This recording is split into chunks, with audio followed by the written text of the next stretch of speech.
Welcome back everyone. Let's go ahead and talk about none other than the Xbox One and see how this device holds up in 2021. Now it's kind of weird because I'm making, the backwards reviews. I'm kind of starting with like the Xbox One X and I worked my way backwards, but regardless, I do think that the original Xbox One is a crazy good console that's going to stand the test of time, probably even longer than the original Xbox 360. Now, that's not to take away from the 360s. I think those are killer consoles and probably one of the best consoles ever. But the Xbox One, even though it wasn't perfect, still is a really decent console. And when you think about it, with all of these games that are coming out, they're still going to be coming out for the Xbox One for the most part. Now, I want to get this out of the way. Very first thing I want to say, if you currently own an Xbox One and you're thinking and you're stressing out because maybe you want to buy an Xbox Series X or S right now and you're freaking out about it, I can tell you right now from everything that I'm seeing, you have so much time. You have from now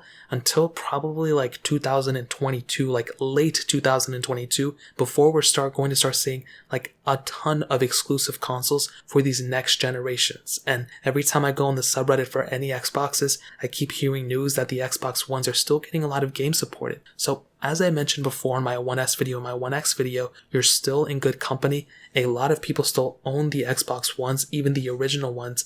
And I'll definitely tell you, I wouldn't necessarily freak out about it too much. I think you're still going to have a really good time using your Xbox One. And even if you don't get your Series S or X until like next year, I think you're still going to be okay. The games are just starting to be coming out for that thing barely. So you still have a lot of time. There's still a lot of kinks that Microsoft has to kind of fix for these next generations of consoles. So I think you're good. My Series S and X are great, but there's still some issues that Microsoft is fixing. So this Xbox One originally was announced in 2013. It didn't come out until a little bit later, in November of some countries. Now, this was pretty much the main competitor against the PlayStation 4 and the Wii U. Later on, the Nintendo Switch came out and that was kind of the main competitor.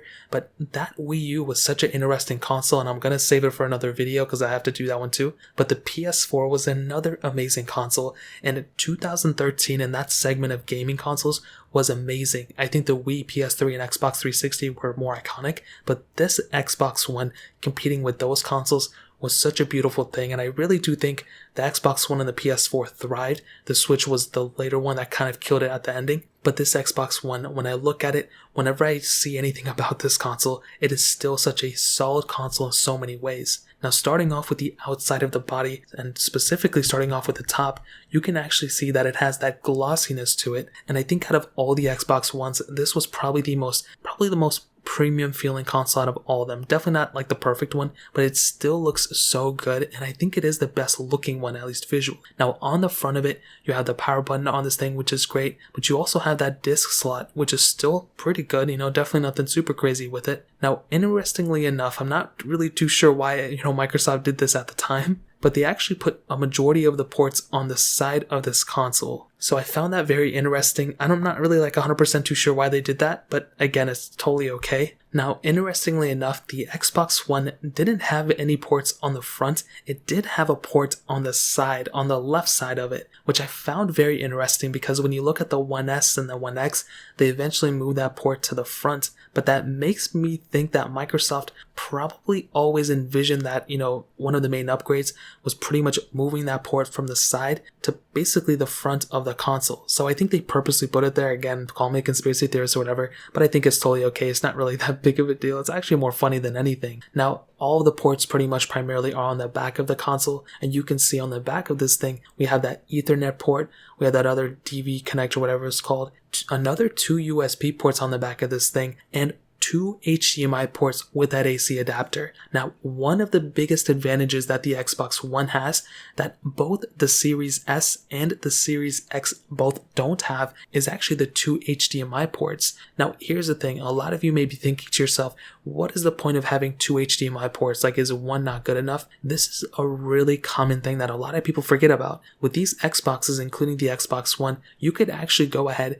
and pretty much connect another HDMI compatible device to the back of your Xbox One and really have that as another output to your TV. So let's say your TV has only one HDMI port. Well, you can go ahead and connect the HDMI port through your Xbox and pretty much display it through your Xbox from that console to your TV. So you technically have like an additional HDMI port, which is great. Now it probably costs Microsoft a lot of money to do it. Maybe it was pointless. Maybe nobody used it, but I thought it was really cool. And I'm not a gamer that much, but it is a really cool thing to have on your console. So if you're an Xbox One user, that's another really cool advantage that you have on this specific console. Now, another pretty big advantage that this thing had, and at least like what Microsoft was trying to emphasize, was an increased emphasis, and you can see I'm reading this from Wikipedia, on cloud computing and probably more social networking features as what they were kind of describing. And they really tried to more so, I think, integrate Windows 10 and just trying to get as many people to go and be inside of that Microsoft Windows, architecture somehow,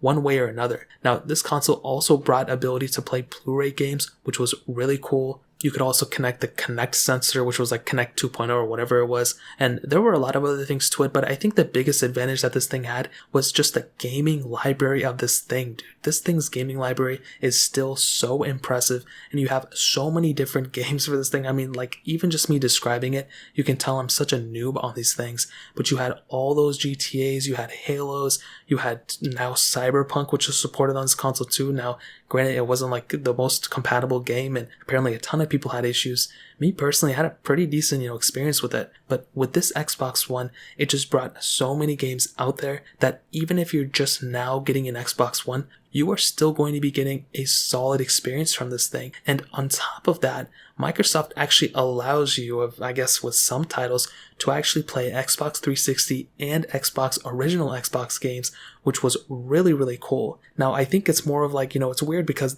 originally it didn't come with this backwards compatibility, but apparently Microsoft eventually did allow some games to be like backwards compatible. I'm not really 100% too sure, but again, that's another really awesome thing that Microsoft allows you to have. Now, I think with the Xbox One X or One S, they eventually took it away or whatever the case was, but eventually with the Series S and X, they allowed us to have a lot more backwards compatibility, which is really awesome, and I love seeing that thing. I don't know why they don't allow more consoles to be like that. I feel like they would get more sales from those specific consoles. But again, the gaming library is one of the best things about this console, and all those little tiny features that this thing brought, like the screen recording feature that was built in, the screenshotting stuff, the more integration for, playing with people online and stuff. That was another really awesome thing about this console. And I think over time, people kind of get used to it. Like with me, especially with like phones, I'm just like, oh, this phone is so great, but like it's an okay feature and this and that. But we kind of forget like the starting points of these consoles, especially with technology. And I really do think with this Xbox One, it was a solid console. It's still worth it in some ways. Obviously, if you have the money, I would recommend going up to an Xbox One X or an Xbox One S. I feel like those are improvements in so many ways. But as I mentioned before, if you still own the original Xbox One and you're freaking out about going up to something like the Xbox, Series S or X, you really want one and you feel like you're missing out on too much, I can guarantee you, and I can just kind of comfort you saying that you're really now missing out on an insane amount. Yes, there's really cool features that honestly even an Xbox One X has that the Xbox One doesn't have, like 4K gameplay and stuff, but I really don't think as of right this second, you're missing out on an insane amount of features or technologies or whatever that the Xbox One already doesn't have. Now, within the next 2 years, that's when you're probably going to start seeing it and noticing it, but I just don't know. I feel like, with the transition from the 360 to the Xbox One, I feel like that's going to be a shorter transition than what the newer Xbox One X to Xbox Series S and X, that transition is going to be. I feel like that transition is going to be a little bit longer because the software is so much more current. When I look at the software of the Xbox One and I look at the software of the Xbox Series S and X, there's very little difference. They're almost like the exact same thing, to be honest. So in terms of that pretty much covers it up for the most part. If you guys have any other questions or anything to add, let me know in the comment section below. Hit the like button, that would mean so much, but definitely hit that subscribe button. Every single subscriber that we get really does count, so it means so much if you guys can hit that. Also check out the other links down in the description as well. My Twitter, my Instagram, my other channels. More importantly than everything else, I love every single one of you guys. Hopefully I'll catch you guys in the next video. Peace out till then.